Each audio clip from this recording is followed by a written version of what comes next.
I was always kind of dreaming of this game since I've been a kid, you know, in a really real way.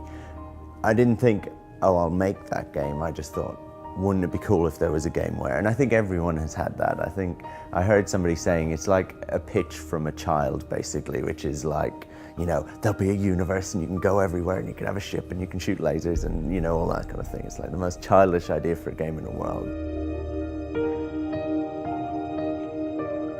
And it was really fueled by sci-fi as I had always experienced it, which was books that I'd grown up with, like actual science fiction. We always knew that we wanted to make No Man's Sky. At the time, that was called Project Skyscraper, because we wanted a big, ambitious name for it. But we always knew the type of game we wanted to make, and we'd known it before we even started Hello Games, and we had talked about it at that point. And we knew that Joe Danger was going to be a stepping stone towards that. The Joe Danger series, which was like 4 games in the end, like 2 on console and 2 on mobile, they were like a complete labor of love, you know. Like, I love those games still. A lot of people did, and they were way more successful than we thought they would be or had any right to be, because we were so terrible at everything apart from making games.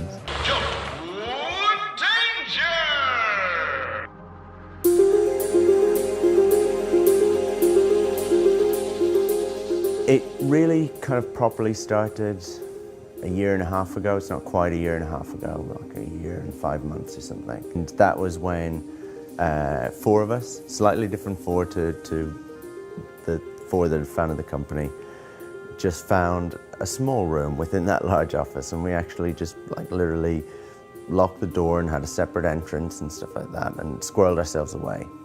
And we started working on a prototype for No Man's Sky.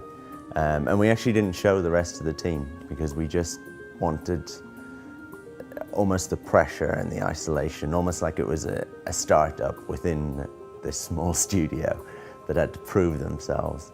And so we worked for a year actually on that prototype, which then turned into something much bigger, which is what we first showed at the VGXs.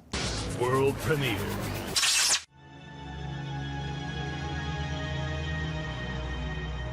Christmas Eve, I got like a text and then a call saying like the office is starting to flood. This kind of space that we had done up ourselves and everything that was like, you know, kind of quite personal to us, I guess, was pretty much kind of wiped out within a few hours, basically. And we were back on our feet in a really crappy, lo-fi way. You know, within a couple of weeks, actually, we were set up, and that was definitely like indie development in like a microcosm. It was like the highs of like, you've announced a game, people love it, you know, you've been flooded, you're destitute, everything's gone, it's wiped out, go bankrupt. So yeah, it was a crazy couple of months, but man, like my faith in the community, like games, the community in general, was completely restored at that point, you know. And times like this at E3, we've had so much positivity about the game, you know, like you just never see that, where people really get behind something in such a big way. And that's massively, massively meaningful to us and really fuels you.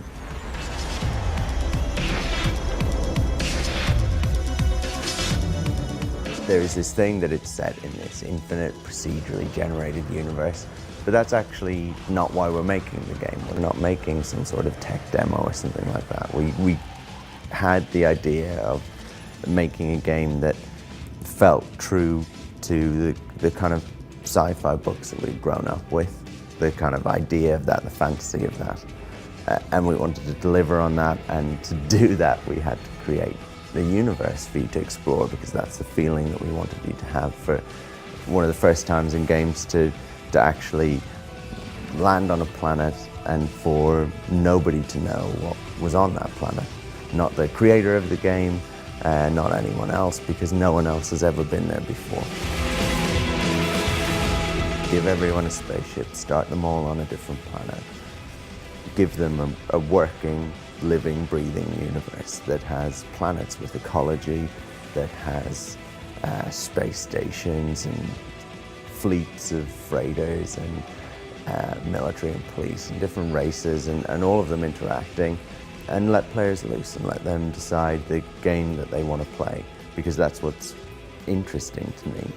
I'm really interested by things that are less descriptive, actually, and less, hard-coded about what way you have to play it, and that don't start with a tutorial and then just kind of land you in and let you off to make your own fun.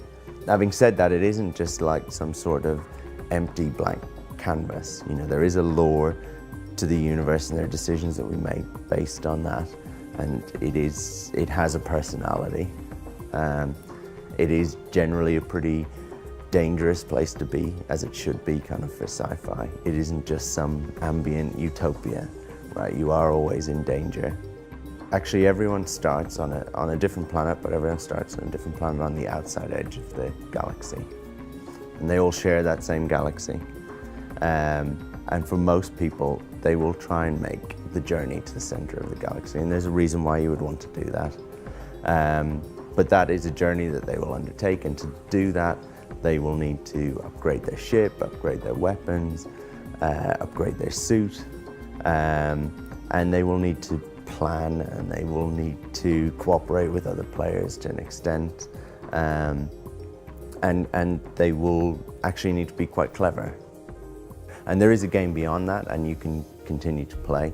But for a lot of people, that's the core journey that they will be on. They will think, I started out with the smallest, crappiest ship you could imagine, and I got to a point where I could get to the center of a galaxy and see what was there. And we want that to be significant.